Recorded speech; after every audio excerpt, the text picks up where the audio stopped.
Agrando mis ojos como buscando los tuyos, o tal vez el rostro sonriente de aquella frescura que con sus ramas te toma, o me eleva, o coge alguna piedrecilla para tornar la mariposa.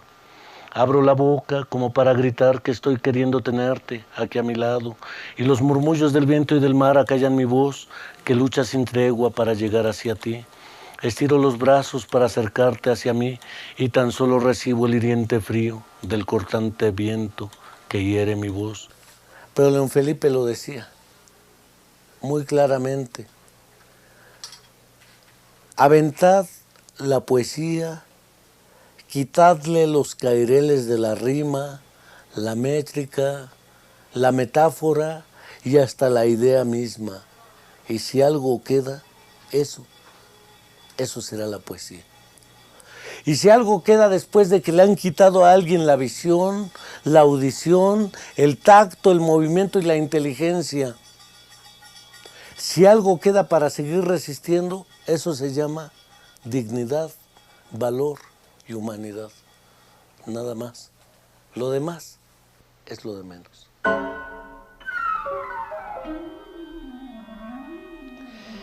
De hecho, yo vengo de una familia de un indígena arrancado del campo a la ciudad, don José Gregorio Álvarez Martínez, y de una señora campesina migrada del campo a la ciudad, Ana María Alcántara. Ellos trabajan para gente de la alta sociedad económica pudiente, particularmente para banqueros, los Longoria. Ella trabajaba de cocinera, que es lo único que ha sabido hacer en toda su vida, y él de jardinero, que es lo único que ha sabido hacer además de hijos. Aproximadamente a los 6 meses de nacido, el periodo de la epidemia de la poliomielitis, una de las tantas epidemias que refiere muy jocosamente en Batallas en el Desierto uno de nuestros escritores, ¿sí?, en la cual refiere que es el periodo de la epidemia de la polio. Me ataca el virus de la polio y la sarampión o el sarampión. 6 meses después sigo entre que me muero, no me muero, me muero, no me muero, y particularmente viviendo en una casa de gente que está vinculada tanto al poder político económico del país de la época como de la cultura de la época musical y cinematográfica.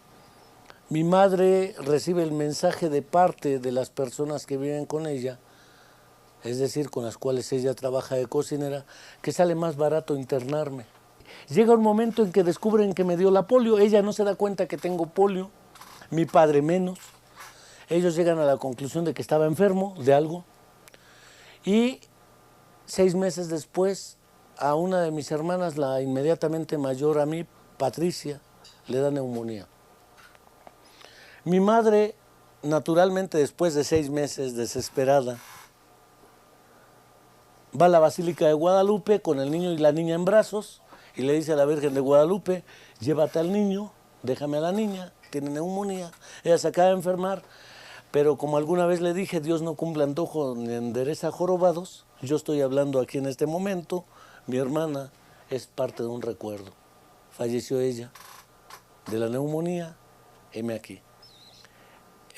No sé cómo mi madre maneja la situación, sin embargo, el hecho es, y ella sigue su vida, a pesar de que hubiera sido mejor para ella en ese momento que quien estaba sana siguiera viva y quien estaba enfermo dejara de sufrir. A los 3 años de edad me internan en un lugar que hoy ocupa las instalaciones del Hospital Germán Díaz Lombardo, hospital que se encuentra en la calle del Carmen número 20 en San Ángel, a la vuelta del Parque de Obregón, también en San Ángel, una zona high. Las monjas, con su espíritu de servicio, acogen a mi persona en ese momento de 3 años de nacido y llego a un internado donde viven 40 personas aproximadamente. En ese internado además había no solamente un taller de imprenta, un taller de encuadernación. Era un internado donde todos los días a las 6 de la mañana decíamos: gracias Dios mío por haberme permitido llegar nuevamente a la luz del día. A las 7 de la mañana orar nuevamente. A las 8 desayunar y decir gracias por los sagrados alimentos. Escuchar misa, confesarse, comulgar, pecar, comulgar, pecar, confesarse. A las 12 del día el Angelus, a las 3 de la tarde el Vía Crucis, además de ir a la escuela para poder aprender otras cosas. En ese internado había compañeros con malformaciones congénitas mayores, macrocefalia, cabezas grandes, compañeros con deficiencia mental, compañeros con sordera, compañeros con ceguera, compañeros con parálisis cerebral, compañeras que a veces nos daban besos discretos y que nos enseñaron que el amor es algo distinto, que el deseo es algo distinto, que la pasión y el sexo es algo distinto a la estética y a los valores morales. El internado significó muchas cosas por varias circunstancias. Uno de ellos es la muerte. Algunas veces, ya estando en la dinámica del internado, teníamos un patio extenso. Particularmente teníamos 3 tipos de actividades. Una era el fútbol, paradójico, como los chuecos, los torcidos, los inválidos, minusválidos, discapacitados hoy, jugamos fútbol. Lo jugamos de una manera bien cómoda. Me juego de portero, me siento, la portería es más baja y a ver que entre una pelota, acá, cubierta. Pero hay público también, los que no pueden jugar en el terreno, que están en las camillas, acostados boca abajo, viendo cómo se juega el partido. Alguna vez una pelota pega, son camillas viejas, camillas de patillas. Patillas es un objeto mecánico que detiene unas como patas que se bajan si se baja la palanca, y la palanca sostiene la patilla. Hay un compañero que se llamaba Marcos, le decíamos Marquitos, tenía una virtud, era dipléjico, no usaba las manos, él usaba solamente las piernas. Él escribía con los pies, él se vestía con los pies, comía con los pies, todo lo hacía con los pies.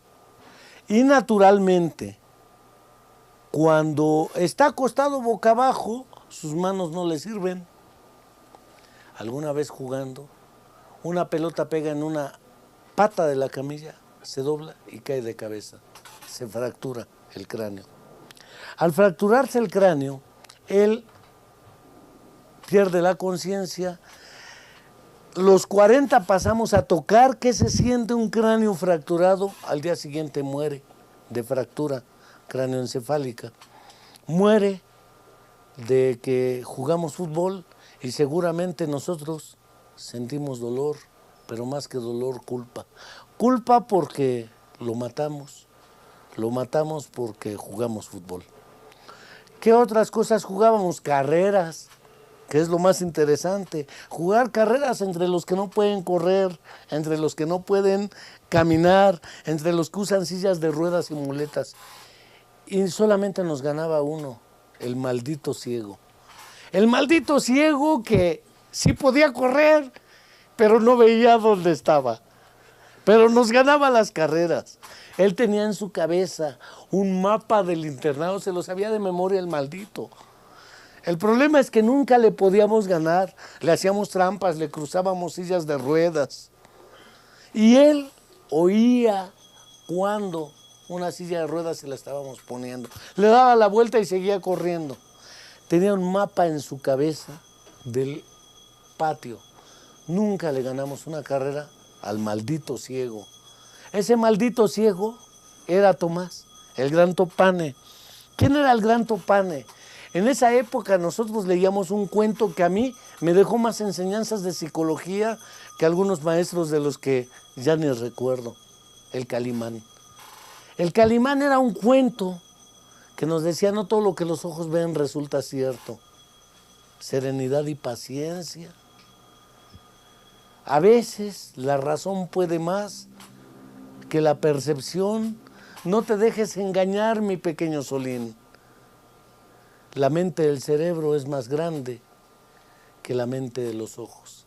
Ese internado no solamente nos dio comida, una religión que por fortuna algunos abandonamos, el conocimiento de los libros, de la música, de Sor Rafaela, la felicidad, pero sobre todo aprender a vivir, a sobrevivir y a luchar sin una madre y sin un padre, contra todo lo que viniera, porque uno descubrió que lo único que se tiene es a sí mismo.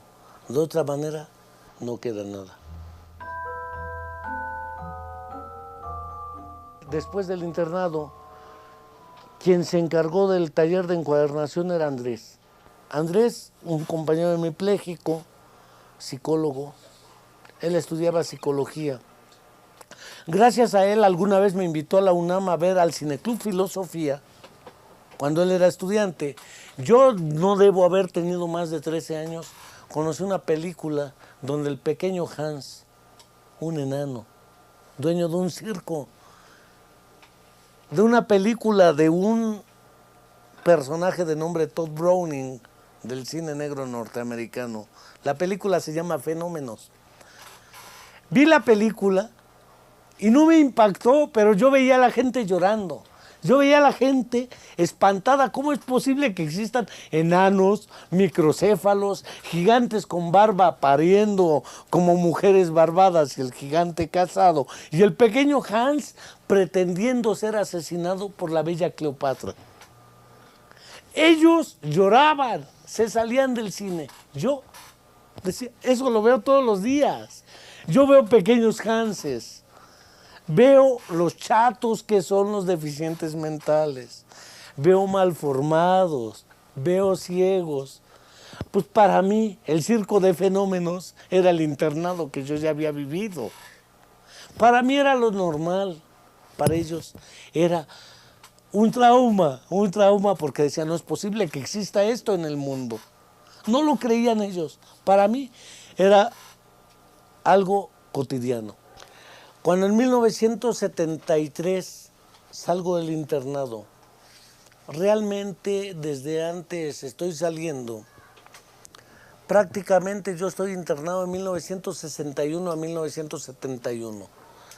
En 1961 yo tengo 3 años, en 1971 tengo 13 años. Yo estuve 40 meses encamillado. Que se dicen fácil, 40 meses encamillado. 5 cirugías, son pocas. Roberto tuvo más de 20. Enyesamientos, no moverse, dejar de ir a la escuela o dejar de ver una mujer porque estaba uno encamillado. Cuando uno sale al 71, sale a una colonia popular que se llama el Olivar del Conde.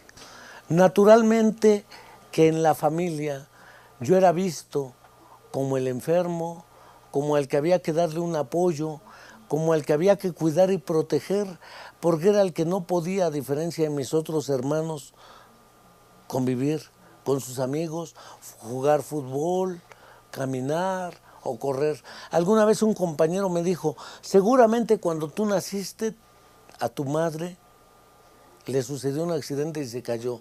Y yo le decía, ¿por qué? Porque estás cojo de las patas.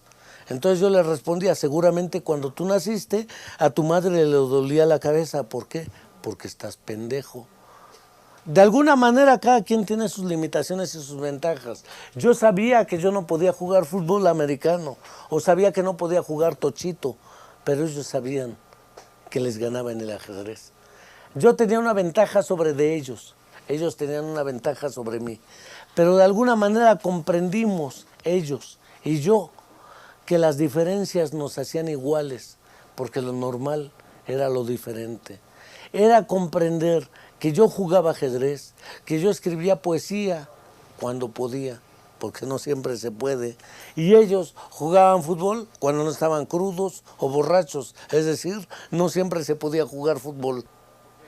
Yo iba a la escuela, escapaba de mi casa, me iba a la escuela, me iba al billar porque de ahí sacaba dinero para seguir estudiando. Mi padre era obrero en Liconza, leche industrializada con Azupo. Mi madre ama de casa y muchos hermanos. Yo llego y mis hermanos son mis hermanos, pero no son mis hermanos. Ellos llevan otra vida distinta a la mía. Después que salgo a la calle, mi madre me dice, pero es que tú estás enfermo. Y yo le digo, ¿enfermo de qué? ¿Enfermo? No tengo ninguna enfermedad. Corro el mismo riesgo que cualquier persona. A mí me protegen mis amigos. Y mi madre decía, es que cómo abusan de este pobre enfermo, no ven que está enfermo de las patas, no ven que está enfermo de sus piernas. Y los otros le decían, ay señora, este hombre puede defenderse más de lo que usted piensa. Y nosotros, en vez de cuidarlo, convivimos con él. Entonces fui descubriendo que el problema no solamente eran las muletas, no solamente era el espacio, no solamente era lo que yo creía de lo que era yo, sino las creencias de lo que los otros creían que era yo y podía yo. Así salía a la calle, salía a las marchas, me echaba a las marchas, me reprimían los granaderos, me llevaban a mi casa. Alguna vez me llevaron sin muletas, sin anteojos, golpeado, sangrante, y mi madre le dijo, ¿qué le hicieron? Y le dijeron los compañeros, ay señora, si su hijo es un grillo, ¿cómo no quiere que le partan su madre? Tuve el valor, porque se requiere valor, parece que no, de conquistar una mujer, aunque aún dudo o no lo sé si la conquisté. Se hizo mi novia. Ella tuvo más el valor de casarse conmigo. Y en el momento en que me caso, mi madre, que es terriblemente beligerante, y no digo como Rambo, es más beligerante que Rambo. Y su madre, que no era menos beligerante que el Karate Kid, le dice, bueno, pues agradezca que su hijo se casó con mi hija, que no es cualquier mujer.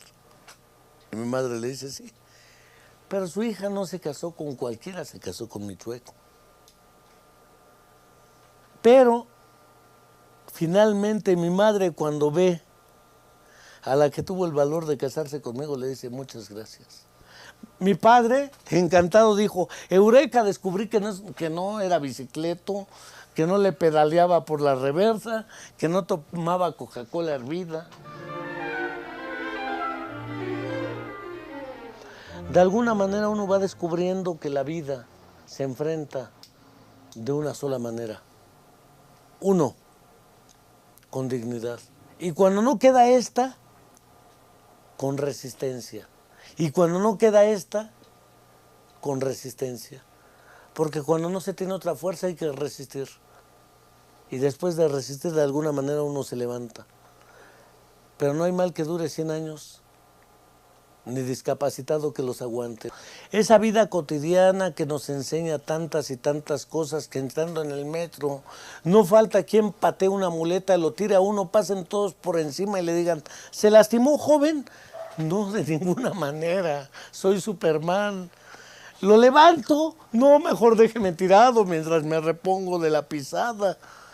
Mientras tanto, la gente sigue indiferente a lo que le pasa a la persona con las limitaciones, sea ciego o sea, en mi caso, una secuela de poliomielitis. Mi madre ni siquiera ha aceptado que yo sea como soy. Ya no digo mi madre. El grueso de la gente me sigue viendo. O le dicen a mi hijo, no, pero tu papá tiene Tapatuleco. Apodos he tenido: el patachín, el cumbia, el torero, el columpio, el punto y coma, el contador. El patachín porque tengo la pata de la chingada. El torero porque doy cada muletazo. El columpio porque me balanceo como si fuera un columpio. El contador porque doy un paso y a cada paso hago un balance. Etcétera, etcétera. Apodos no faltan, ¿sí? Realmente la creatividad para caracterizar a alguien que tiene una diferencia es impresionante. Situaciones donde uno va en la calle y de pronto me paro, me recargo en las muletas así y me echan una moneda. Y le digo, oiga, si no estoy pidiendo limosna, pues ¿de qué se trata? Yo no estoy recargado en mis muletas. Creen que por el hecho de usar muletas uno es objeto de la caridad y la limosna y se han olvidado de que lo único que permite sostener al hombre es la dignidad, lo único que permite sostener al hombre es el principio de que nada se pierde, el principio de que lo único que le permite al hombre sostenerse es el valor, el principio de que lo único que mantiene al ser humano son los principios. La tradición clínica escinde el mundo en dos realidades: la realidad normal y la realidad anormal. Sin embargo, ¿qué es lo normal? Cuando yo vivía en el internado aprendí que lo normal éramos nosotros, que lo anormal eran ustedes. Cuando yo aprendí en el internado que quienes nos iban a visitar como si fuésemos changos de Chapultepec eran ustedes y nosotros éramos los changos de Chapultepec, que hacíamos las gracias y que les permitíamos la gracia de reivindicarse moral y socialmente, uno va descubriendo que lo anormal, lo enfermo y lo insano es el producto de la saciación, de la satisfacción, del cubrimiento de sus pecados capitales, veniales o mortales, por no decir sacrilegios, porque también hay cada sacrílego que cuidado. Debo suponer también que posteriormente aprendí, gracias al estudio de mi profesión, que suceden cada cosas que uno se va dando cuenta que lo que parece ser lo normal es lo anormal y lo que parece ser lo anormal es lo patológico. En el caso de los que tenemos secuelas de polio, o somos sordos, o somos ciegos, no tenemos el mundo destruido. Creemos que tenemos limitaciones para enfrentar un mundo que puede no estar destruido. Quizás tengamos destruida la esperanza de seguir luchando. Quizás algunos tengan destruida la dignidad. Quizás algunos tengan destruido el valor. O quizás otros ni siquiera lo hayan construido. Pero de lo único que estoy completamente cierto y seguro es, como decía Rudyard Kipling en uno de sus clásicos poemas, si cuando todo está perdido, si cuando todo lo has apostado y lo has perdido, si cuando no tienes nada en el universo, no te queda nada más que una voz interna que te dice, resistir, resistes, tuyo será el mundo y entonces serás hombre, hijo mío. Se acabó esto, ¿eh? Y olvídate del evangelio, que el buen trigo y la cizaña. Hay que pasar la vida en limpio.